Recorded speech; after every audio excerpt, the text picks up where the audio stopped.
certified LA ISO 27001 mark. She is an advisor and a mentor as well for startups in fintech security and regulations. So, just invite Rashmi here who will introduce us. Thank you.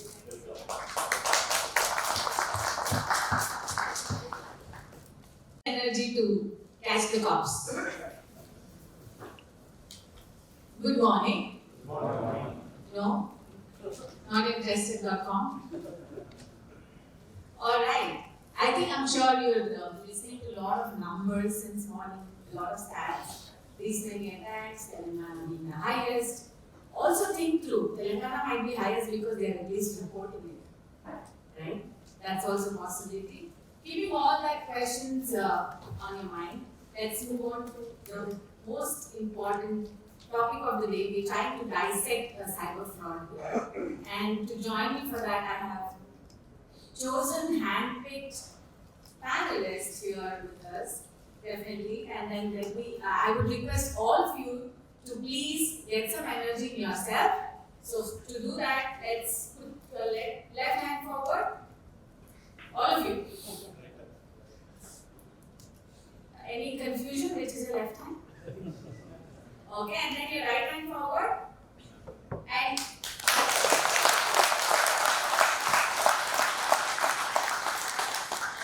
let me invite my first panelist.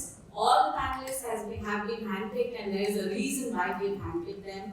Let me first invite my first panelist. He's the author of 7 Sense AI, writes and speaks about AI management and product development in many events. He's a vice chair for IEEE Technology and Engineering Management at STEM's Hyderabad chapter. And of course, he's the lead of architecture for data and artificial intelligence at Microsoft, playing a key role in developing products and solutions online. Please put your hands together to invite Mr. Surendra Raju, Senior Director at Microsoft. And definitely the next panelist needs no introduction of Telangana. Let me invite Dr. Mahendra Reddy, IPS, former director.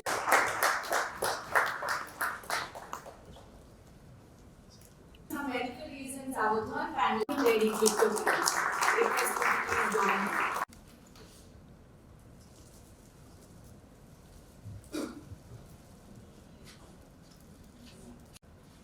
The big thing is that there is no silver pill. There is no one pill. If you get headache, I know you take a crocin or a painkiller and it's gone. But cyber, there is no one silver bullet that can take it. If I lose my phone, I get to know because I don't see it. But if you lose your data, you don't get to know because you see the data, they also see the data. That's the beauty of it. So how and what can we do in order to safeguard ourselves is what we are trying to understand here. So let me first open up with my first question to the technologist, Mr. Surendra Raju. So if you could educate us and let us know what in technology, what are some of the basic things that we or every common man has to understand, and what are the technologies that Microsoft is coming up with to help everybody at least safeguard themselves from the basic cyber crimes at least. Good morning and Shubhodayam. It's fantastic to spend Sunday morning, which we supposed to be very relaxed at home, and that shows the importance of this event with the complete hall interested in this topic, and it's definitely worth every minute and every second you spend here.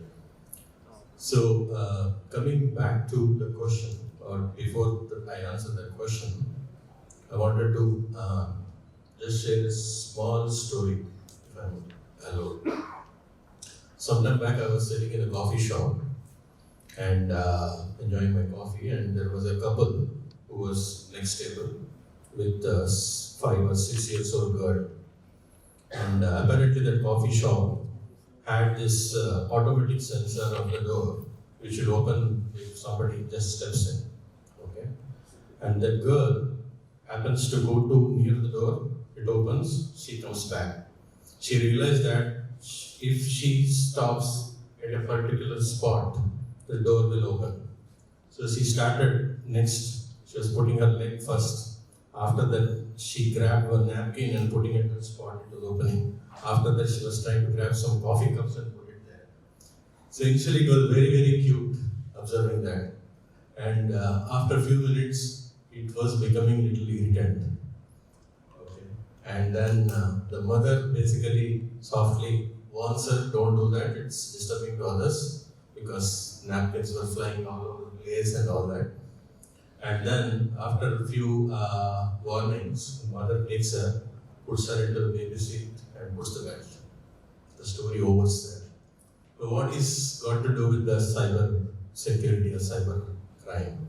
So what you're seeing is every person intuitively have a tendency to really hack the system. That comes by default in our nature. And the whole innovation starts from that curiosity to try the different options to different things. So that's what the girl was doing. That's what we all do. That's how the innovation happens. So cyber security or cyber threat, espionage, which sir was talking, all that starts very innocently with that kind of an option to manipulate the system. But subsequently, you need some authority with a trust. The mother in this case, who was warning the kid. So we need some trustful body to really raise that awareness and guide the citizens that is not supposed to do. And if coming back to what Microsoft is doing and in the space, as you all aware, Microsoft deals with a lot of enterprise level, enterprise grade software development, and they're involved in multiple solutions worldwide with various customers. And for us, the inherent principle of everything which we do, be it an application development or leveraging artificial intelligence in one of the latest and greatest of applications for the customer, the security is the most important primary factor. So it starts not just as an afterthought. When there is a discussion with the customer, right from the discussion of the requirements, the security aspect starts from there. And when we are putting together our solution approaches, when we are building the architecture to build the solutions, we have something called well-architected framework. If some of the IT folks, they can always check it out. That is one of the most robust and beautiful framework which we have put together, which is based on 5 pillars of security, reliability, performance, life cycle of development, be it of any generative AI or OpenAI technologies which we are looking at it. There are 5 core principles which is assessed for everything that is going into the production to the hands of the users. First is the fairness, inclusiveness, transparency and accountability. These 6 principles is called Microsoft principles of trust and customer care. So these 6 principles are basically applied on everything that goes out of Microsoft. And that is one of the non-negotiable aspect in terms of that is ingrained and inbuilt with respect to the work which we do today. All right, thank you so much.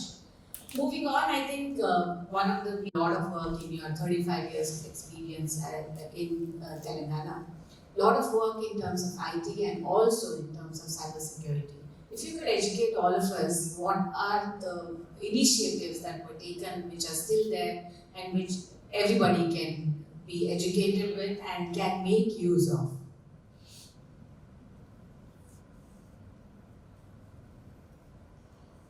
Yeah, as I already pointed out, awareness is the key for prevention of cybercrimes as far as the individuals are concerned.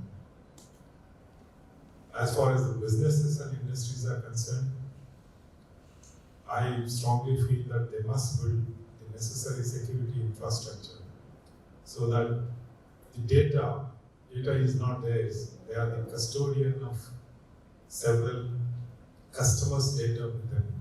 It's like they are the trustee of the data of all the clients and the customers.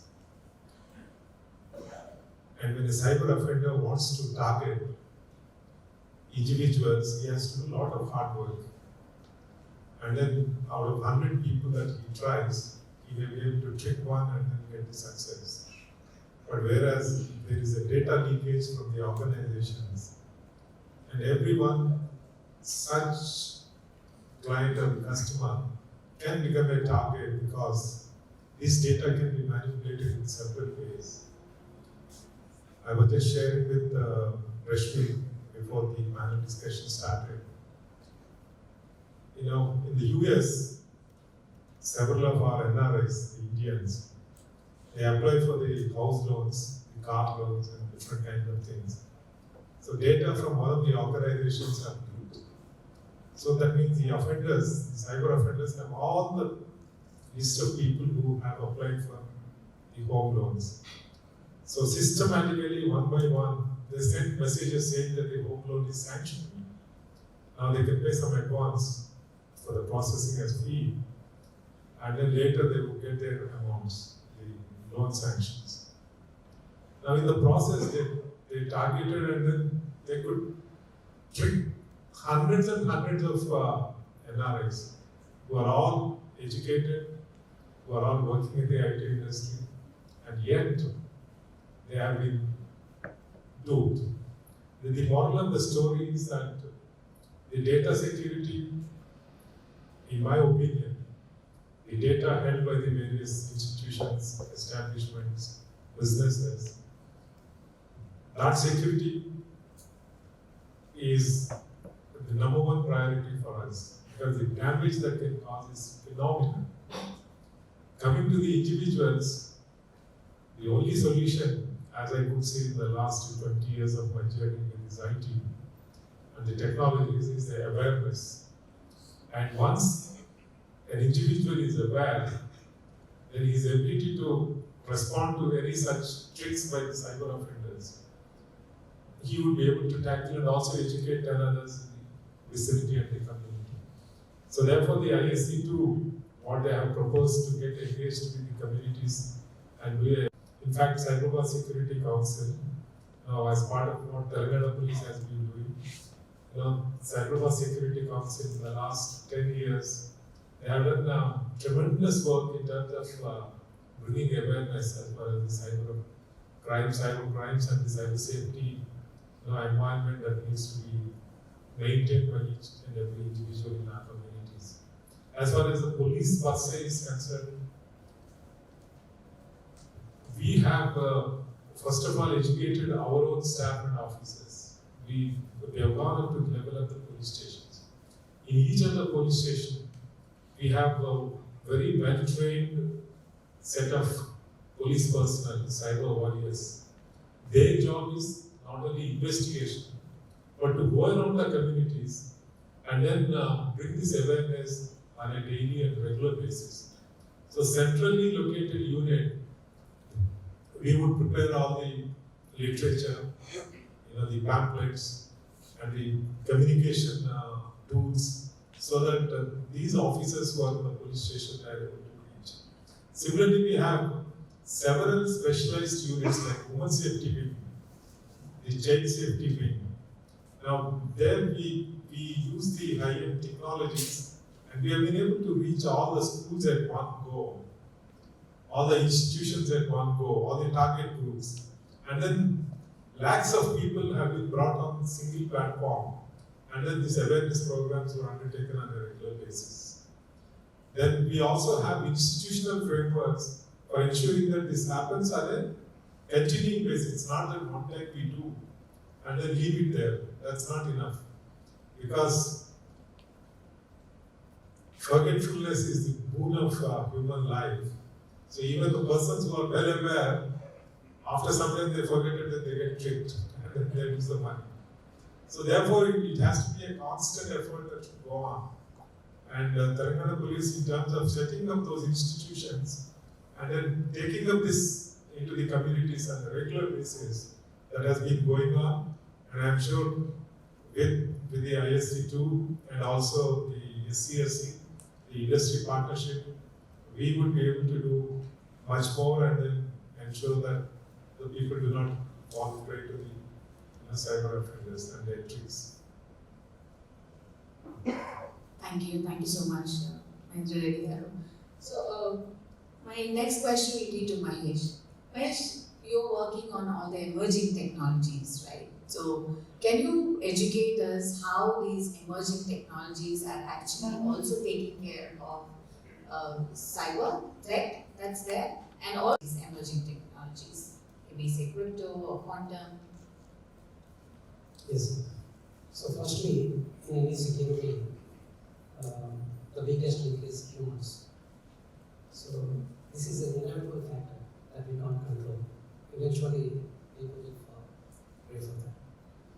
And 90% of the cyber frauds that are happening is because of this people's psychology. Something we want to believe which is too good to be true, which is the cognitive access to people. So these cyber fraud people, they meticulously try on what are the pitfalls that people are falling nowadays. So what they do a key on social media and do a social engineering on that. So there are a lot of technologies emerging, let it be AI, let it be quantum computing. So the quantum computing, which is able to break any sort of crypto system, this kind of. So with the normal technology, if you want to break the crypto system, it will take at least 200 to 300 years with the regular silicon. But with quantum, you can break the SSL certificate or you can break the certificate in a span of days. So that's the power of quantum technology. And even with quantum technology, if we can design an AI that is going to predict a fraud call on a real-time basis, still it is impossible for us to prevent this type of fraud because of people's biases. So the most important and most biggest thing is humans. So it's important to create applications to train the people and also bring awareness for them, not to spread too much amount of information on social media so that they fall. Even the cybersecurity professionals, I don't know, they have found trade for this. So that's why I request for I think I'll just come open in the market. Any of the cyber attacks that's there, which you've noticed, and if you want to just educate us, what are the top 3 areas that everybody has to be aware of? Maybe we could probably take the recent call center scam that got arrested by the Telangana state itself. There were 3 companies into it. So any of you would want to share any of the instances or past cases that you have closely watched and associated with?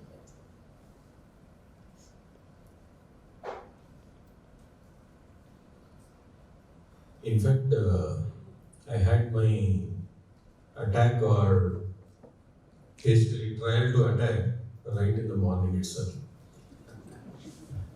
The reason I'm saying They that set is the context for you.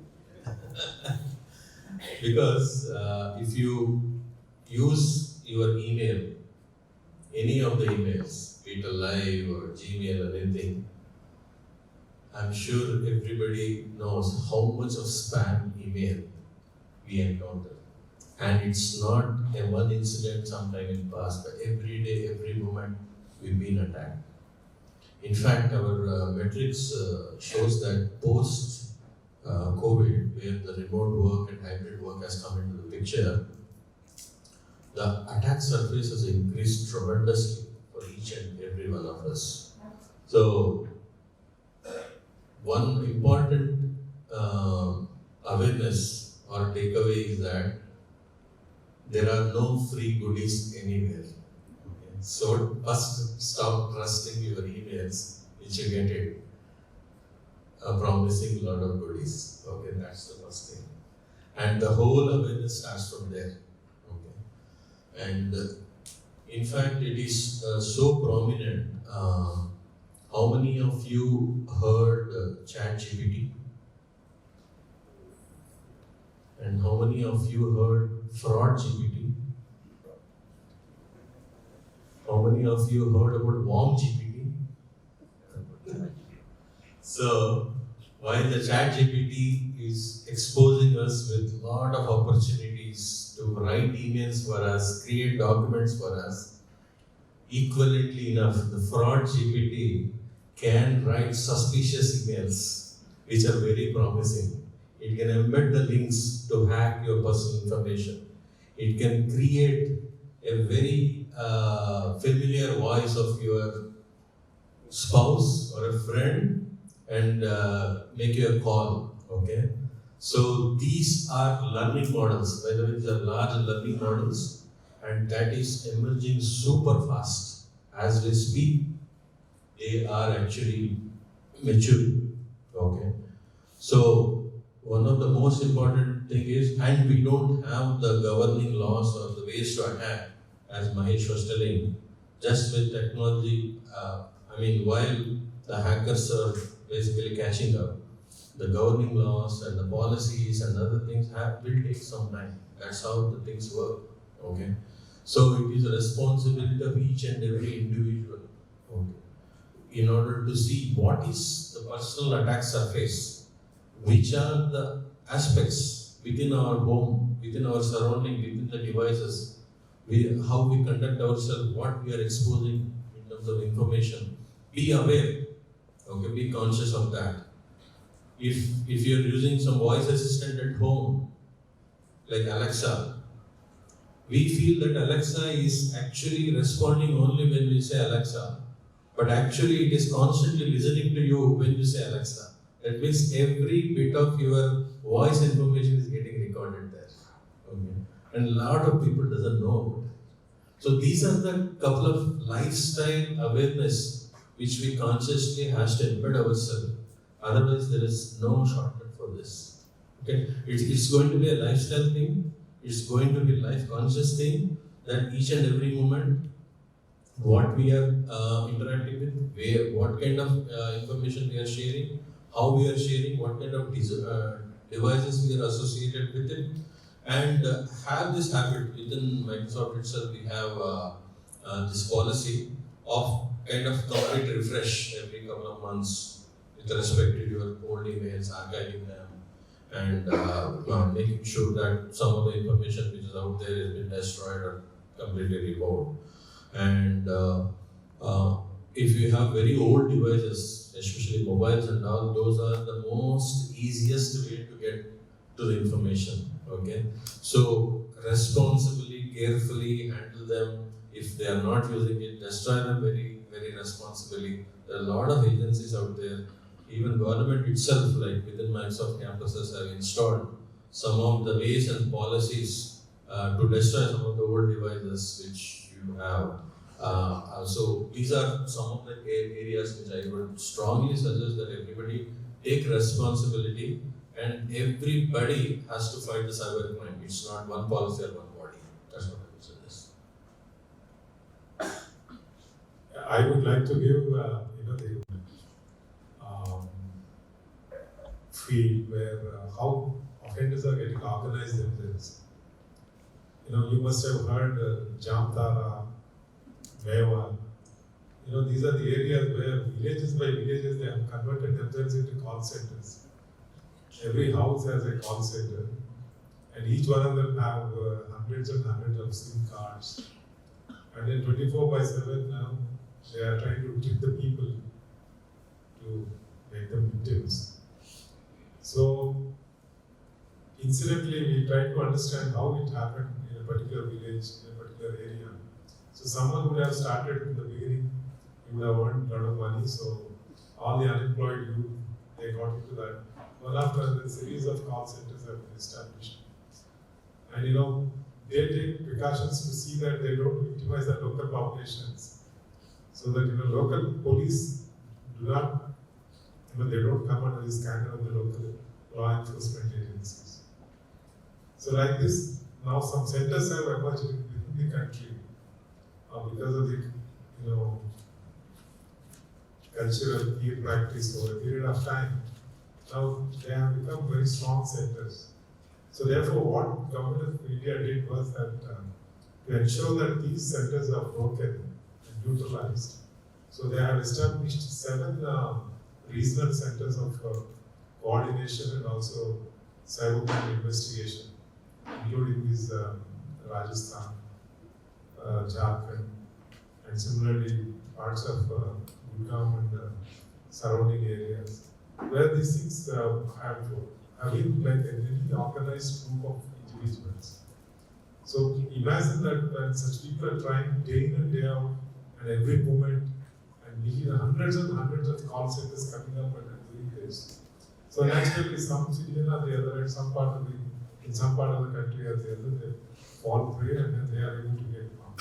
In certain cases where we have raided those call centers, we could recover cash to the extent of 10 crores, 20 crores, 30 crores cash at one time. Now that's the kind of wealth accumulation they are able to do it. So therefore, this requires a very concerted effort throughout the country to fight this problem ruthlessly and with strong will.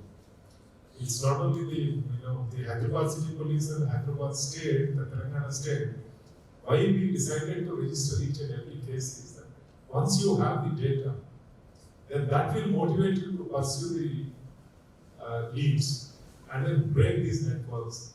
So we hope that in the rest of the country also will follow this example and register each and every case so that all of us together we are able to fight this problem fit. So towards this, we also established in Telangana State Police data aggregation, like all cyber crimes that happen all over the country. We get the data aggregated. We do, big data analytics, and also we apply big data analytics and AI applications and try to understand the trends and the people. One person getting involved in hundreds of cases. We list out those high, threat posing individuals, and then we send the teams and get it. So this is an effort that goes on relentlessly, but it requires the involvement of all the segments of the society, all the police departments across the country, all the governments, and as Surendra has just now said, that the policy making will always follow the crime. Because we cannot predict what crime they are going to do and then make the policy in advance. It's not possible. So therefore, there will always be a lag between what the offender do and what the legislation it follows. So therefore, in this gap, we must be prepared to ensure that the damage that is caused by these offenders is minimized. Thank you. So true, thank you so much. And it's so important, is ISO certified, right? That's something that we would not have thought being from a corporate, right? So thank you so much, sir. Yeah. So I would like to give an example about this. How technology is used to implement information. So sometimes we have to use time to cut time. So does anybody know why the name cyber conscious day? Because this is actually a day that is celebrated for the globe. Do anybody have any knowledge why it is called cyber conscious day? Anybody in the audience? So somewhere in 2012, the world was hit by a virus. The name of the virus is Dissecting. So it's actually developed by government. I will not discuss the name of the government for all these reasons. So this virus, it has a very specific app. It will go infect machine by machine. It's a worm actually. It will go infect machine by machine. First it was identified, and technically it was identified in China. And it has crawled the entire globe. So the purpose of this virus is, it will specifically infect the embedded systems device. Some specific device that is meant to do centrifugation. So these are large centrifuges. These centrifuges are responsible for producing weapons-grade plutonium. So this virus will go and specifically understand the nature of the embedded system it has infected and identifies if the centrifuge is rotating more than 10,000 RPM. And at regular intervals, it will study the behavior of the centrifuge and finally know that this is the centrifuge that it is supposed to happen. And then it will make the centrifuge to spin more than 10,000 RPM at regular intervals, slowly over days and days and days, these centrifuges will spin out of control and they will get eventually destroyed. And there are only 20 centrifuges in that country who are illegally creating weapons. And eventually, all the 20 centrifuges has been destroyed and they are unable to produce this program. And eventually, they are not able to produce this weapons. So you might be knowing the country which is behind this. I know the person, Tom Cruise. Iran is the target. Yeah. Tom Cruise? Tom Cruise. Israel target Iran. Yes. So I cannot say the name here. But anyways, yes. So similarly, the same country who has developed Stuxnet is also developing technology that will identify cyber fraud, and it will study, it will go infect computer by computer, and it will infect the VoIP systems, specifically that is using SIP protocols, and eventually identify that this, whatever the computers that are associated with people, they are having cyber frauds, and effectively infecting them with a lot of viruses and shedding the simplest possibility should have such technologies. Even Pegasus is by Israel. Yes. Pegasus is possible. Alright. I think in the interest of time, we'll just want to make security simple and reassuring. And you can talk in your own parlance in terms of Microsoft or in terms of regulation, in terms of how companies want to do it, whatever your choice. Several frameworks within the government and the police departments, several numbers, several websites, how to access, report. Now, this complicates for the civilians and the societies and the communities. So since it's a problem that's going to live with us, it's a problem which is going to go complicated only from on day-to-day basis. So therefore, we need to have an infrastructure which is simple, as Rashmi said, in several groups of professionals and experts. But this call center can take responsibility for the countries. For example, each state might one call center at the national level, one call center. And citizen will have to approach only one place. They don't have to go and report anywhere, including the police stations. Because it's so frequent and it happens. Here, what we need to understand is that only when you lose money, we go and report. But when you are attacked, but when the offender is unsuccessful, we are not reporting it. So therefore, that precious data is lost. If we have that information in advance, probably we would have prevented the next cyber crime that happens, committed by that individual. So we need to have a framework, a call center type, or a place where one single ID, one single number, state and countrywide, so that every nature of cybercrime gets reported there, whether it has resulted in financial loss or otherwise, so that that entire data aggregation would really help the law enforcers and also the technology makers to analyze and then come up with remedial measures, and we would have prevented several crimes in the process. So probably all these stakeholders together, we need to look at this framework, whatever is available today, and then simplify them, and then have one-point access to all citizens, so that this challenge of cybercrime that is thrown at us, I can say that this is one thing which affects each and every citizen, including the farmers, the households, the lowest of the strata also get affected by this. So therefore, we need to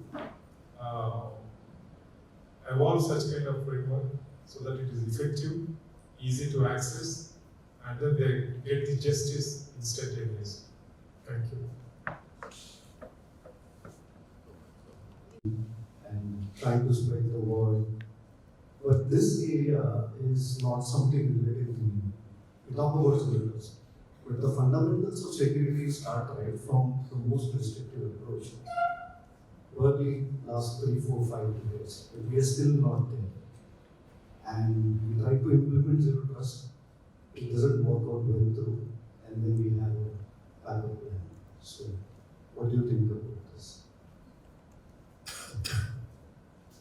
Understand the risk and create the security around yourself. This is kind of an intellectual debate when we actually build the products. For example, if you see the evolution of the generative AI, the story how it has all started. In fact, in 2017, where we had first kind of a pilot version of a ChatGPT kind of a thing, at the time it was a different name, old name.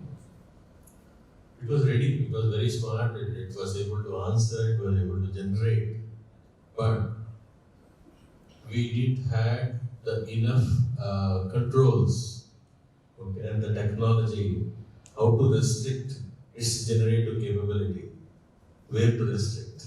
In fact, some companies went ahead, including Microsoft by the way, and it so happened that we rolled it out to production and we need to shut it down within 24 hours. It didn't happen. So, as I was sharing, there is no shortcut to this, and it has to evolve along with the experimentation, along with the risk. But as Sir was telling, the policy and the governance piece always basically follows the event. So that means most important aspect is recognizing that there is a possibility of an event. It starts from there.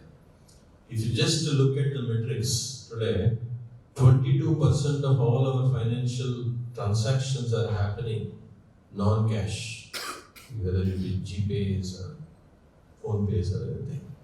500 million cyber attacks have occurred just in 2023 Q1. In last 3 months, 500 million cyber attacks have been identified. That means there will be many more millions which are not yet been identified. Okay. That's the kind of things that are happening. Now coming back to zero trust. So there are two ways to deal with it. One is create everything possible based on what your thought process is, what your patterns are, what your formulas are, and roll out the product. And basically, if the attack happens, then do a regressive retrospective analysis. The second is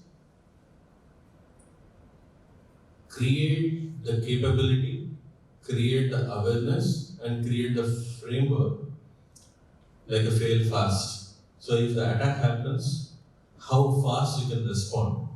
Is it minutes? Is it seconds? And in case if you have to shut down that service, what's the implications of that? So it's a kind of a different way of thought process which you can engage.